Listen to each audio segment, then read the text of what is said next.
यहाँ पर हमने स्टडी किया कि जो हायरार्किकल मॉडल होते हैं उसमें डेटा रिप्रेजेंटेशन करने के लिए या डेटा को रिप्रेजेंट करने के लिए हम इन्वर्टेड ट्री का यूज़ करते हैं। जबकि जब नेटवर्क मॉडल की बात की जाती है तो नेटवर्क मॉडल में डेटा को रिप्रेजेंट करने के लिए हम ग्राफ्स का यूज़ करते हैं। क्या करते हैं, ग्राफ में हम डेटा को रिकॉर्ड करते हैं और जबकि इसके अंदर हम एक ट्री में डेटा को रिकॉर्ड करते हैं। तो हायरार्किकल मॉडल और नेटवर्क मॉडल में यदि कंपैरिजन किया जाए तो दोनों में यही कंपैरिजन है कि इसमें जब हायरार्किकल मॉडल की बात करते हैं तो उसमें ट्री के फॉर्म में डेटा को ऑर्गेनाइज किया जाता है, जबकि नेटवर्क मॉडल में एक ग्राफ के माध्यम से डेटा को रिकॉर्ड किया जाता है। हायरार्किकल मॉडल इसका प्रीवियस वर्जन था, तो प्रीवियस वर्जन के अंदर वो फैसिलिटी नहीं थी और उससे ज़्यादा अच्छे से जो मैनेज कर पाता है वो है नेटवर्क मॉडल। नेटवर्क मॉडल में हायरार्किकल मॉडल से ज़्यादा अच्छी बेस्ट सर्विस मिलती है। So in a network data model information organised as a collection of graph of record that are related with pointer. जो किससे रिलेट करते हैं, पॉइंटर से।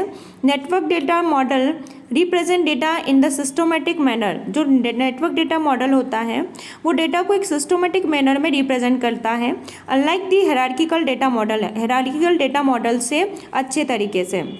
Network data model is more flexible than the hierarchical data model.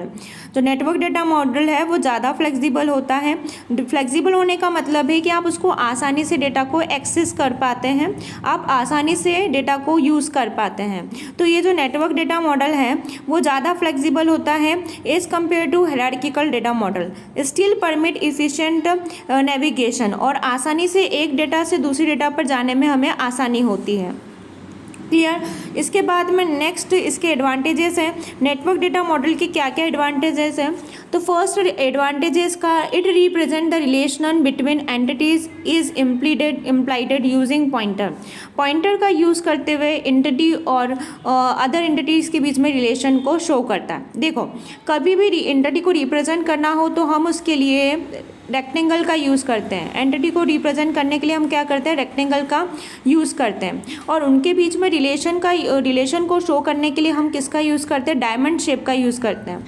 तो मान लीजिए मैंने यहाँ पे एक एंटिटी ले ली, स्टूडेंट। एंटिटी मतलब कि कोई भी ऑब्जेक्ट या कोई भी मेंबर।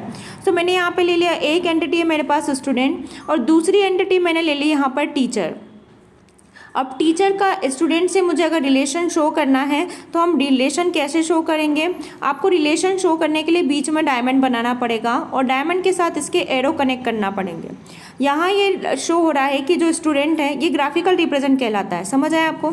मैं जो रिप्रेजेंटेशन कर रही हूँ, यहाँ पर एक स्टूडेंट बनाया और यहाँ पर मैंने एक टीचर बनाया, और स्टूडेंट और टीचर के बीच में रिलेशन शो करने के लिए मैंने क्या करा, डायमंड शेप का यूज़ करा और यहाँ पर इसमें रिलेशन शो किया।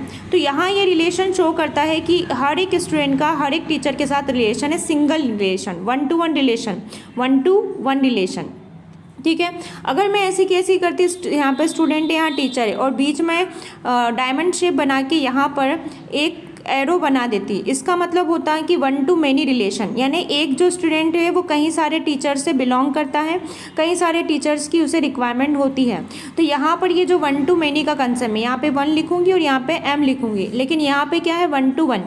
तो इस तरीके से जब हम किसी भी डेटा को शो करते हैं तो ये हमारा ग्राफिकल रिप्रेजेंटेशन कहलाता है। और ग्राफिकल रिप्रेजेंटेशन में आप अच्छे से एंटिटीज़ को उनके रिलेशन के साथ डिफाइन कर सकते हैं, बता सकते हैं। इसके पहले जो मैंने आपको बताया कि वो जो हायरार्किकल है उसमें ट्री होता है, एक स्टूडेंट, उसके साथ कौन कौन टीचर रिलेटेड और उन टीचर के साथ कौन कौन से आगे ग्रुप रिलेटेड। तो इस तरीके से जो हम रिप्रेजेंट करते हैं ये हायरार्किकल रिप्रेजेंटेशन है। और अभी मैंने जो बताया एंटिटी और रिलेशन को लेकर वो हमारा नेटवर्क डेटा मॉडल है। सो सेकंड इसका है, unlike the hierarchical data model is it easy. ये मॉडल ईजी होता है। Data manipulation can be done easily.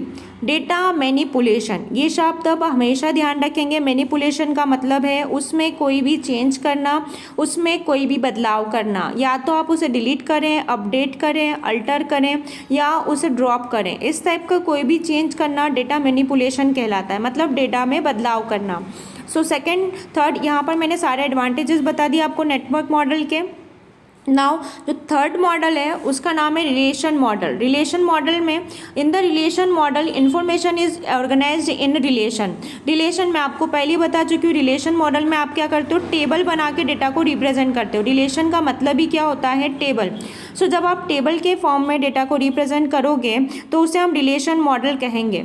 Each relation contain a set of tuples, उसमें क्या होते हैं, कई सारे टपल्स यानी कि क्या होता है, कॉलम को क्या बोलते हैं, टपल भी बोलते हैं।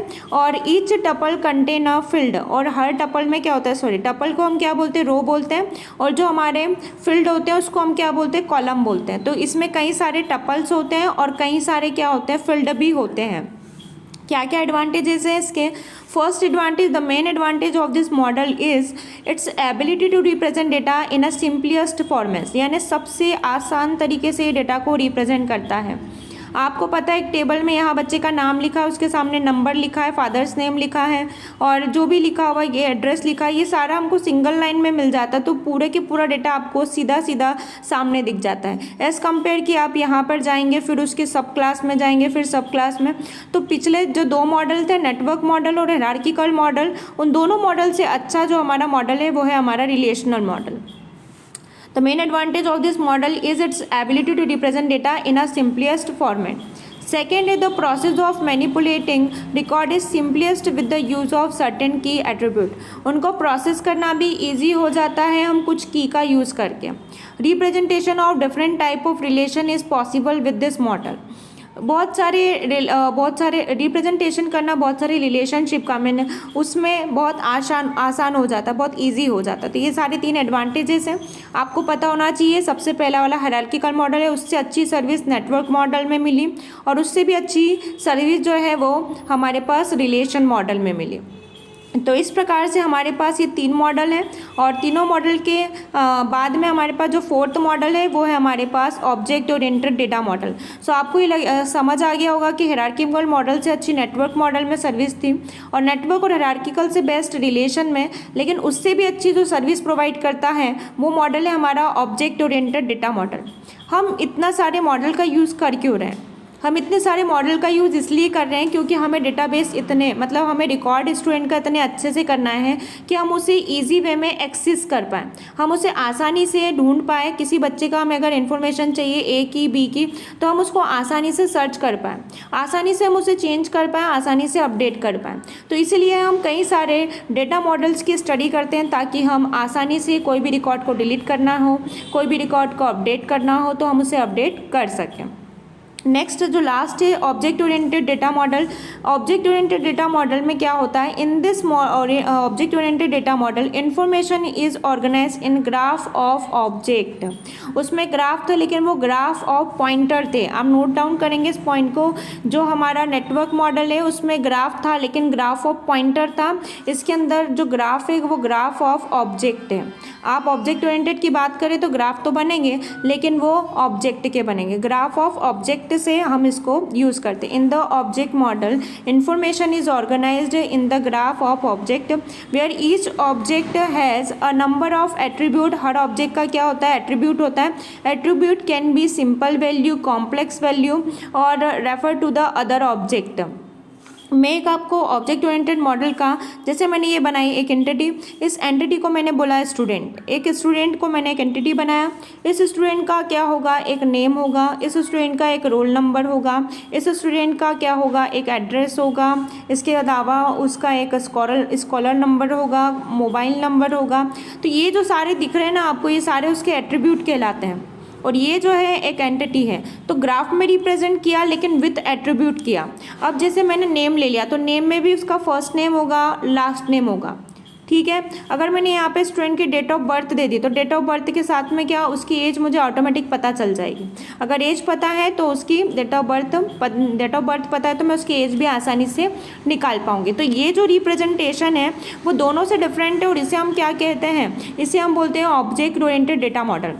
ऑब्जेक्ट ओरिएंटेड डेटा मॉडल में आपने अभी देखा कि मैंने एंटिटी के साथ उसके एट्रीब्यूट भी बनाए। एंटिटी के साथ क्या बनाए, एट्रीब्यूट। एट्रीब्यूट्स को हम इलिप्स से शो करते हैं। किससे, इलिप्स से।